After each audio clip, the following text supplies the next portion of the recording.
deegaanka badan qaali oo ahaa sanadihii u dambeeyay deegaan si weyn looga dareemayay horumaro dhinacyo badan isla markaana intooda badan kuwa ay ku gaareen bulshada iyo maamulka deegaankaasi isku tashi iyo wada shaqayn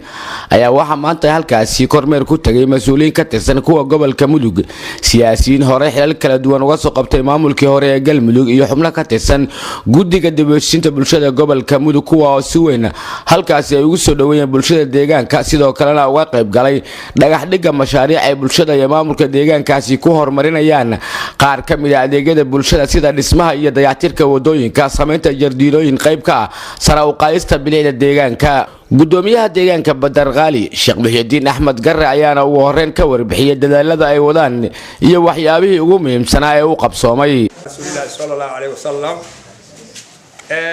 waxaan sharaf weyn noo 110 iyo afarta quraanka kariimka cadadiisa waxaan ku salaamahayaa maamulka Galmudug oo sharafta leh madaxdiisa teetalada kala duwan sidii madaxweynihii hore dowlad goboleedka Galmudug Mr. Maxamed Axmed Caalim oo degmadan 2011 qiimeyn intuu ku sameeyay iyadoo hadda inta ay la eg tahay 4 meelood meel dhammayn dukumiinti heer madaxweynaha ku magacaabay waxaan kaloo salaamahayaa iyo gobernatooraha gobolka oo hadda anigu aan u ahay xerow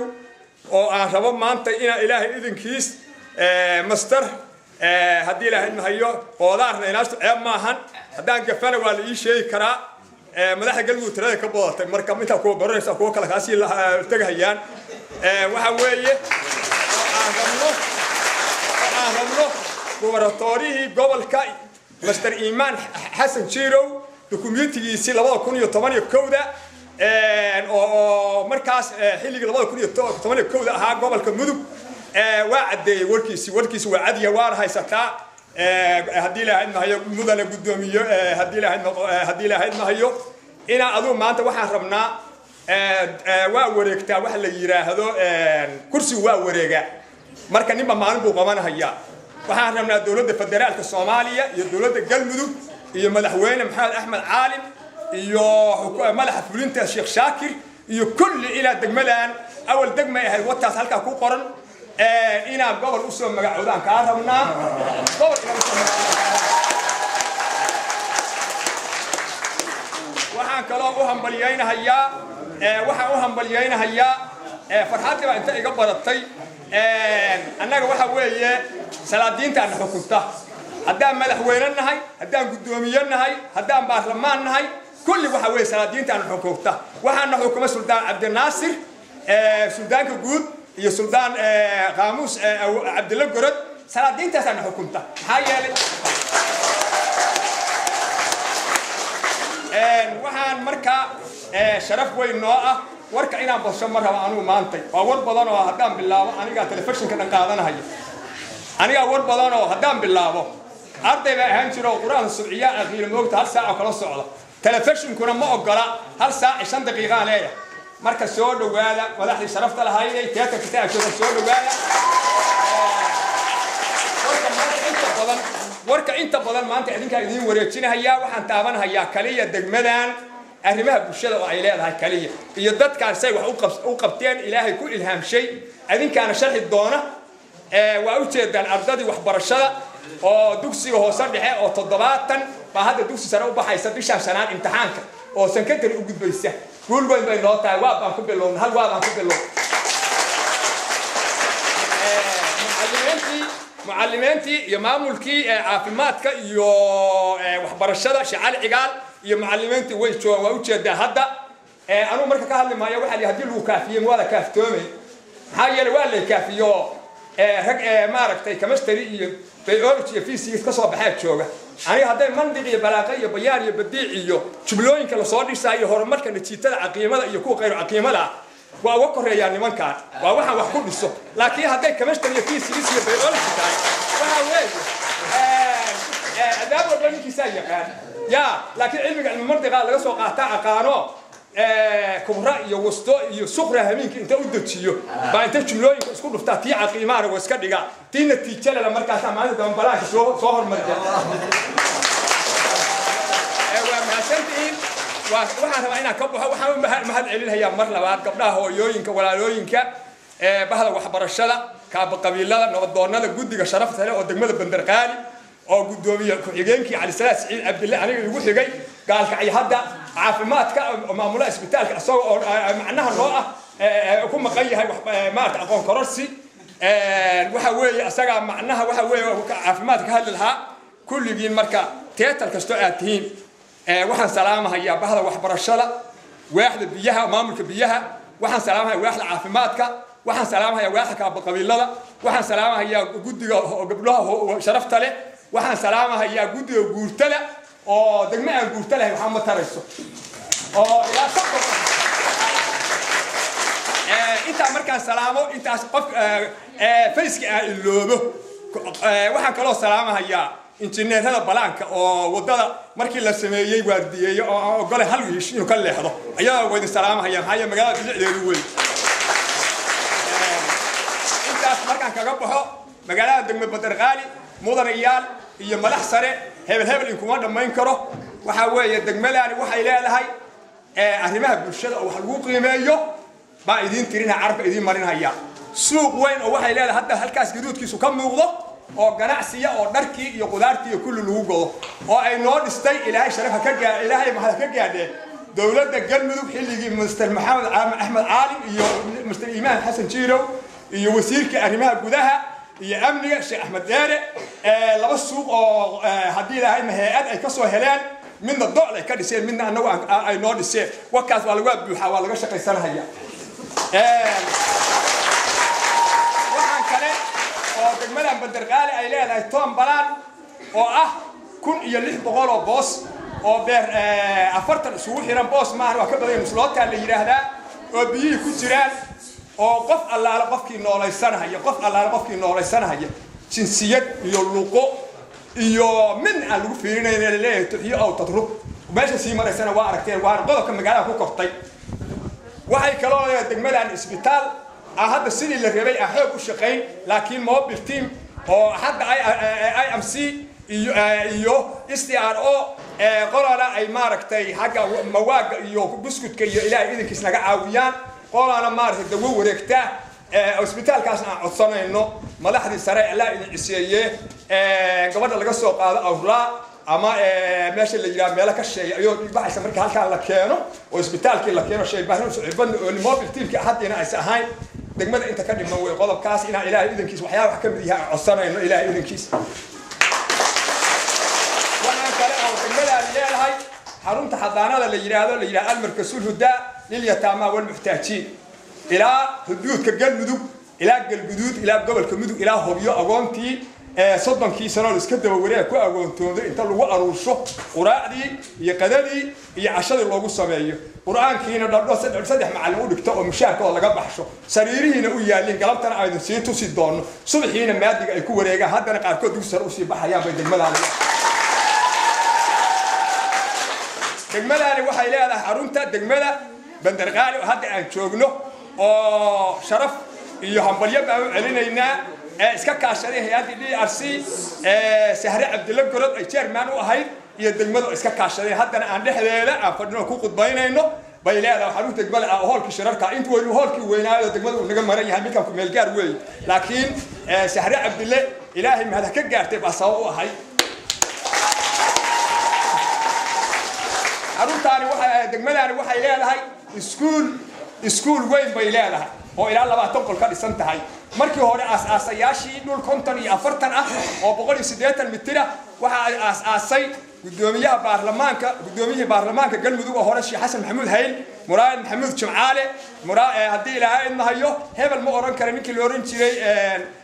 la oran jiray Alfoor ninka la yiraahdo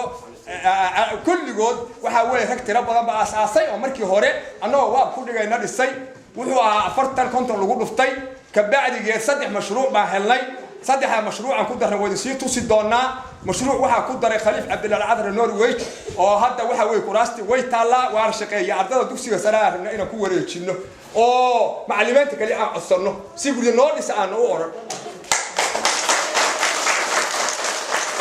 labaatan oo asna qurxoon oo ku dhisan oo arki doontaan Sahre Cabdilla Gorod baa dhistay khayr ilaahay madaxeeda ha raajiyo xarigay qabatana muumin malaag Allah u adeejiyo mashruuca saddexaadna waxaan loo maalgeliyay WFP oo Mexico ay wakiil ka ahayd oo haanta iyo saaran yihiin iyo baqaarkii cuno lagu kaydin lahaa oo quudintii ah intaasna usulku waa weyn yahay marka arrinta waa la yaabay warkaas oo dhacday saxaafadda hore uu qaadi mayso idaacadda haddii laga sii day waxa weeye waxay kaloo degmalahan leedahay oo shirkadii neeshi oo shaqaynaysa oo haddii ilaahay inuu shirkad weyn ah iyo Hormuud oo bitaale oo noo dhow 8 kiiloomitir ka taagan oo internetkii iyo website-kii waxa rabtay Google ay isticmaali kari warkii waa ila taraarahay degmalahan waxay leedahay maxjar nimanka Sweden hadda ay sameeyeen oo qoraxda ay ku kululaatay arabna inaan inuu tusno oo 8 bilood furan maxamed qayliyaal iyo waniga Sweden xoolihii markii Soomaaliya qof walba intay abaah dhacday ay magaalada ku soo aruureen oo bacdisteen baa nimankaas banqaadi waxay fakareen in xoolihii la dhaqan karo oo sharaftii Soomaaliya in la tuso waxay galeen ari 500 oo neef ah 8 qof bay mushaari ka dhigeen meesha ay soo mareyseen koonaha ka dhiseen beertii cawskii u sameeyeen suuqii ku xaroon lahaabay u sameeyeen biyihii bay geliyeen hadda tiro iyo konton ariya ka dhashay hadda tiro iyo konton ka dhashay maqashada u wada ciyaaraysa maxjarka waxa weeye dekad kaliya sharti uga aha xoolaha laga keeno golol baa lagu nasiyaa oo lagu nafaqeeyaa markaas gaalka ay loo gudbiyaa kuwa gaalka ayooda ay toobar inta la soo wada lagu nafaqeeyaa dib gaalka ay loogu ceshay mar labaad iyo mar saddexaad iyo mar afraad anaaba warkii qaatay raaliga ah Allah ka raadi noqon gudoomiyaha guddiga dib u heshiinta bulshada gobolka Mudug Suldaan Cabdinaasir Jaamacseed ayaa isna ka hadlay kulanka isagoona ku booriyay in ay sii laba jibaaraan isku duubnidooda halkan isugu keenay in danaha iyaga iyo horumarka iyaga isku soo dhaweeyno oo ku wada hadalno Ilaahay oo mahad celinay marka labaad waxaan mahad celinayaa madaxda degmada Badalqaali dhammaantood shacabkooda sida odayaasha dhaqanka gabdhaha dhalinyarada ardayda kulligiin wada salaamaya assalaamu alaykum wa rahmatullahi wa barakaatuh salaam bacdigeed waxaan idinka gudoonnay soo dhaweyntii aan soo dhaweyseen waan ku faraxsanahay inaan soo dhaweysaan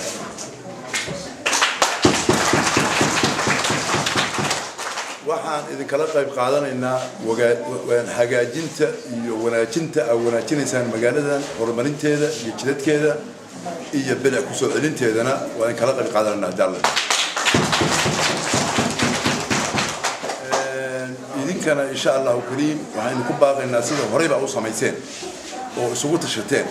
inaad isku sii tashataan wax kastoo aad qabsan kartaan aad qabsataan haddii alla idin waana ku mahadsantii inaad wax qabsataan dad badan oo idinka idin la-eg oo dhaqaale idin la-eg oo maskax idin la-eg oo tiro idin la-eg oo waxba qabsan baa jira waa ku mahadsantii inaad wax qabsataan qodobka nabadda imaan sida uu sheegay waa run waa la socotaan in nabad ay socoto oo labadii dhinacba Puntland iyo Galmudug la soo keenay oo guddi 6 laga soo xulay oo nabadii laga shaqeynaya xoolo kala celinay dadna u sadhiman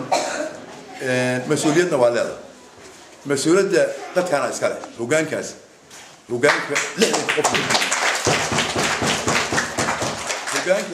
qof loo dhiyo waa aniga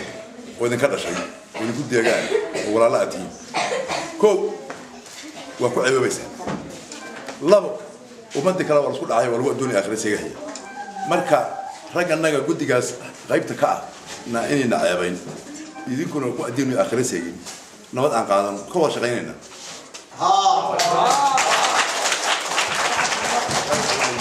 kulankan oo ay ka hadleen mas'uuliyiin iyo waxgarad waxaa sharaf noo ah runtii kasoo qaybgalka xafladan maantay aanan kala soo qayb galnay dadkan mas'uuliyiinta oo faraha badan oo halkan timid sharaf ayay u tahay adinkana sharaf bay idin tahay inaan kala soo qayb galno dhagax dhigga iyo qurxinta magaalada Badalqaali oo runtii horumar ku talaabsatay waxyaabaha ka dhiman in la dhameystiro oo mas'uuliyiintu ay timaado oo gacan la idinka siiyo hadday tahay dawladda Galmudug iyo hadday tahay midda federaalka iyo hadday tahay beesha caalamkaba in la tusiyo meeshan shaqada iyo horumarka ka socda sidii wax looga qaban lahaa inaan ku boorino ayaa gudoomiyaha degmada Badalqaali Sheekh Muxyidiin iyo mas'uuliyiinta kale ay naga codsadeen codsigaas iyo martiqaadkaas aan ku nimid waxaan idinkaga mahad celinaynaa runtii soo dhaweyntii shaqada oo nagu soo dhaweyseen degmada waxaan rajaynayaa haddii la yiraahdo sidii uu gudoomiyuhu u sheegay aasaaskii halkan la aasaasay degmada Badalqaali raggii saldhigga u ahaa ayaa maanta mar kale Ilaahay keenay hadday qurba joog ahaayeen iyo hadday mas'uuliyiintii markaa xilka hayay ahaayeen anigu xilligaas waxaan ahaa gudoomiyaha gobolka Mudug bayskii ugu horeeyay oo meeshan inay degmo u qalantaa xafiiskayga ka soo baxay madaxweyne caalim baa joogay ayadoo u soo gudubtay codsigayga aan ku soo xiray mudana madaxweyne degmadan Badalqaali waxay astaahishaa degmo in loo magacaabo number 1 xafiiskayga ka soo baxay alxamdulillah marka hadii Ilaahay maanta na keenay ayadii oo faaftay oo degmo noqotay la aqoonsaday oo meel sare maraysa inaan mar kale ku soo noqono sharaf iyo wanaag bay noo tahay waxaan rajaynaynaa ayadoo gobolana maalin kale inaan noqono insha Allah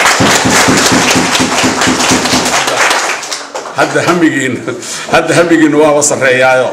nin hima sare lahaaba waxa la yiri ba wuxuu u baahday jawhar iyo lul badda hoosteeda inuu ka soo guro markaas wuxuu soo qaatay bahal yar oo sakeela ayuu soo qaaday markaas ma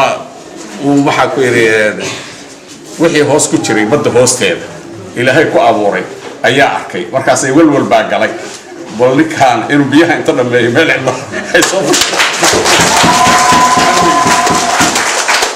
حوت ما هو صاغة جوهرتي يلول كاف كنت كصاغة يوسكال كأوجشوا وأنت تقول ما أنت ما يلا بيها نجنا ما يلا وأنت عملت وقتها حاول يسمر كي يلاقوشوا يوسكال كلا نقول هو كافتور هذا هم إنه هذو قبل ما أنت مرهي كم تقول أنت وحكنا الله غير هذا ولا يصير دارا وحنا تجينا أيضا قبل إن شاء الله إنه يمعنا تجينا هرمر يبراره يبرواه يمنه يسكومارك يسكو تيرسان سيدا الدربية ذاك قرن قام وذا تربي عقو قبته هذا على إسكاشن أو إسكا وحقب ساندل كلو بيسين أو عن الجلية ذا لقى شقين أو دبعته عن الإسكدين دل كهرمر معي. لا هو مهل الله سبحانه وتعالى سكايا كريم ومهل أنا ومركي الشنات وهالكلام معنا markii ugu dambeysay waxaan rajaynayaa college-ka aqoonta ayaa wax ka furay waxaan la socdaa barnaamijka ka socda magaalada tan Badalqaali degmada Badalqaali waa la socdaa waan ogaa marka hore waxaan mahad u celinayaa Sheekh Muxyidiin oo asagu hormuud ka ahaa in ay hirgasho barnaamijka magaalada tan lagu dejiyay هذا علينا يا أنت لا شقي سي وقرب كسيسي هذي وضياش النقل هايين هذي قبلها النقل هايين هذي حوج مجالات النقل هاي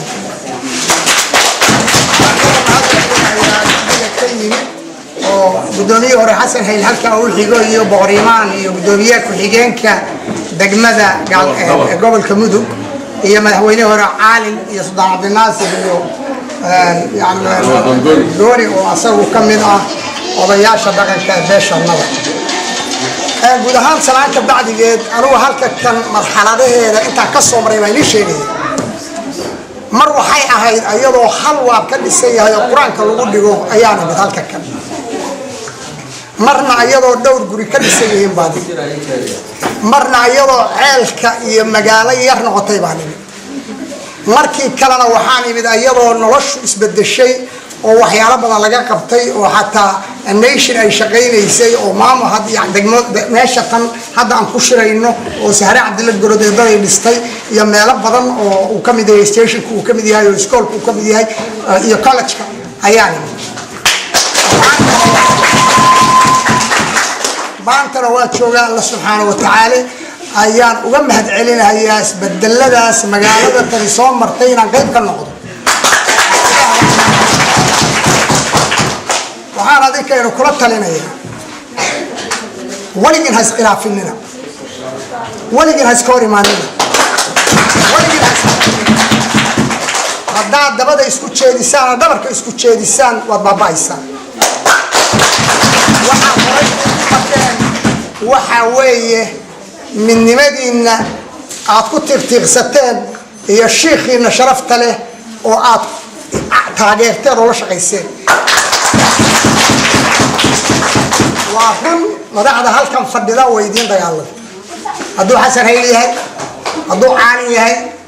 hadduu iimaan yahay raggii soo maray maamulkii galmudug way idin hiiliyeen inaad adinkuna aad tilaabo kale aad hore usii qaada weli lama gaarin guushii agoonta taageera agoonta ilaahay subxaanahu wa tacaala qofkii agoon taageera nabiga iyo asagu jannada saasay u galayaan waa salaamaya meeshaan iyadoo galaba ayaan imid aniga iyo dad wafti ah oo aan ka xusi karo Sahra Cabdille Gorod Ali Tooyo waxaan filayaa dad badan uma deganayn meeshaan waxaa la harsanahay meel waab magaaladan intaan la eg hal qol baa ka dhisnaa baan maray laba qol oo la yiri raadiya maxay ahayd midna oo ka dhisnaa iyo qoluu lahaa macallin Muxyidiin Axmed Garre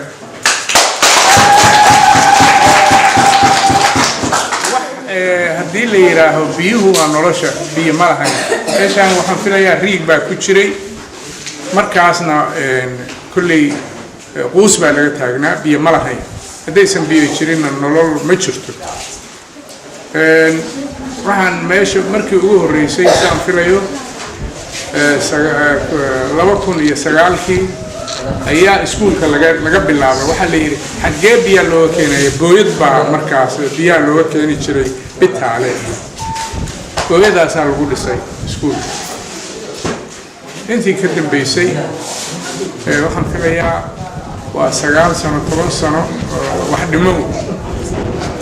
magaaladan waa loo jeedaa magaalo weeye imkaaniyaadkii oo dhan ama serviceski bulshada way leedahay biyihii ceelkii biyaha iskuulkii stationkii caafimaadkii maxay ahayd agoon baa ka dhisan waxyaalo badan bay leedahay suuqii ama suuqyadii marka aad iyo aad bay horay ugu martay waxaan leeyahay waa magaalooyinka marka Soomaaliya xataa la eego meelaha ugu horumarka badan taasuna waxay ku timid la iskama sameeyo qofka tacliin kastoo uu leeyahay hadduusan lahayn qofku itijaah ama meeluu higsanayo waxaa laga yaabaa inuusan gaarin laakiin waxaan leeyahay macallin Muxyidiin Axmed caqabado badan baa ka hor yimid waa ogaha aniga meeshaan dhowr gooraan imid deegaanadana xaqiiqda markaan runta ka hadalno waxbarashada maadiga waa laga soo horjeeday muramo badan baa soo wajahay laakiin wuu ka tilaabsaday waa u jeedaan iskuulka warmay waa u qaadan waayay aniga waxa laga yaabaa ilaa 3 sano ka hor baa igu dambeysay 4 sano iskuulka waa la yaabay inta maaragtay baaxadda lagu kordhiyay taasna waxay ka mid tahay horumarka ayaa waxaa gunaanadkii ka hadlay gudoomiye ku-xigeenka maamulka gobolka Mudug ee Galmudug Axmed Maxamed Shire Qoodaar iyo madaxweynihii hore ee Galmudug Korneyl Maxamed Axmed Caalin maanta waxaan u nimid muftiga kan oo salaadiinta leh oo madaxweynihii hore oo gudoomiyihii baarlamaanka leh oo gobolka leh maanta waxaan u nimid oo kulligaya azuumaadda waxaan ku nimid Bandarqaali shacabkeeda iyo gudoomiyaheeda waxaana u nimid dhagax dhiga magaalada Bandarqaali bilicda sida jardiimooyinka geedaha talaalada wadada mashruucyada ay ayagu isku xil saareen oo aan qol ku caawin ilaahay ku caawiyay waxaan leeyahay waa nasiib haddii aan maamulka gobolka nahay anaa maanta jooga waxaan ballan qaadayaa inaan garab idinka siino wax alla wixii aan idiin qaban karna ilaahay baa ballan qaadi kara sida aad ku socotiinna waxaa gaari doontiin wax alla waxaad jeceshiin markee qalbigiina waa fiican yahay madaxdiina waa adeecdiin sharaf iyo qiimo alla isiyo diin baa leedihiin ilaahay baa taqaanin maamulkiina waa taqaanin waxba ilaahay ilaahay baa mahad iska leh waxaan codsanayaa magaalooyinka waaweyn oo idinka horeeyay oo idinka cimri dheer oo 50 iyo 60 iyo 70 sano jira ilaahay waxaan u gaarsiinay ilaahay idin siiyay kaga mahad celinaya allahna idin kordhiyo waxaan kaloo ku darahayaa intaas qurxinta magaalada oo ay hadda ku socoto cid la gaarsiisay male magaalada Bandarqaali shacabkeeda iyo gudoomiyaheeda wax la gaarsiiyay male dowladda Galmudug oo madaxweynuhu uu ugu sareeyo iyo midda federaalka oo degmooyinka in la dhisan rabtaa oo maamulka loo sameeyo maamulka Bandarqaali in ugu hormariyaan iyada shacabkeedu kacaan yahay oo deegaankeedu soo jintaasaan ka codsanayaa dowladda وإذا شيءنا أود كلا إيطال كلا قصنا العقد كلا صبح منا وحن بلن قاينا إذا شيخنا شرفتينا يوناجين أنا رانو والمجالات توفيق لي مجالات صور مريء أيضا شرفت مجالات الله مريء أنا رانو الرحيم الحمد لله رب العالمين والصلاة والسلام على رسول الله صلى الله عليه وسلم أنت كبعدي وحان هل كان كالسلام يا ضمان degmada Bandarqaali ugu horeeyo gudoomiyaha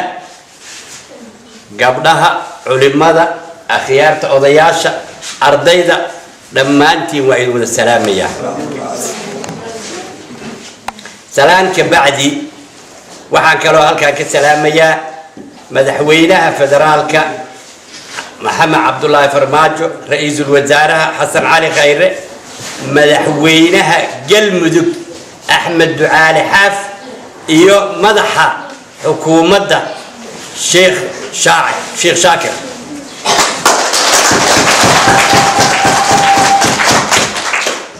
قلمدوك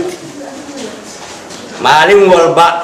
وحبا اسبدلية سند والبانا وحبا اسبدلية وقوري اسكو ديبو هاي شالي عنيقا يبغون إيبان إيو قدومية هاي الهدان جوغني maanta madax cusub aad joogta oo ugu sareeyo madaxweyne Axmed Ducaale Geelle Xaaf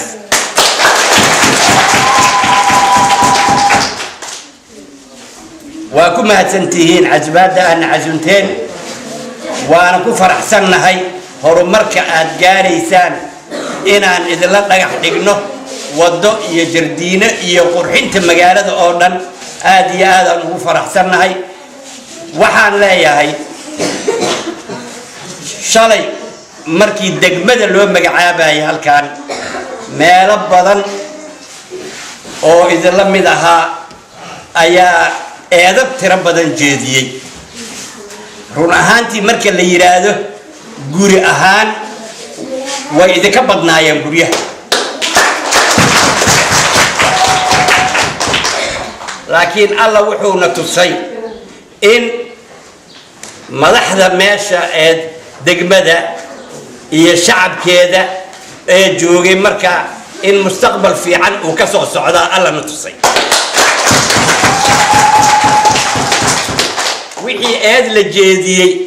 maanta waxaan ku qalbi qabownahay oo ku faraxsanahay degmadii shalay aan ogeyn maanta inta ay ballaartay la eg tahay quruxda ay leedahay iyo dadka jooga tirada uu leeyahay ayaa ilaahay uga mahad celinayna waxba la iskuma ogola adduunka laakiin adiga ayaa isbuuji kara hor socodka iyo horumarka adigu aad sameeysid ayaa uu lagu qiimeeyaa ogaada gudoomiyaha waa u mahad celinayaa aad iyo aad aan ugu mahad celinayaa runtii xaq diin iyo xag siyaasadeed iyo xag dhaqan intiiba markuu galay idinkana aad la shaqayseen wax weyn aan qabsoomay anaga marka maanta madaxda maanta joogta galmudug iyo madaxda kale ee ka sareysa sida gudoomiyuhu sheegay inaan gaarsiino qoraal aan qorno af aan ka sheegno degmadu horumaray u baahan tahay hal horumariyo wax hal taakuleeyo inaan iraahno waa idinka ballan qaadayna jahal Cabdirisaaq Maxamed Axmed warbaahinta qaranka Soomaaliya gaalka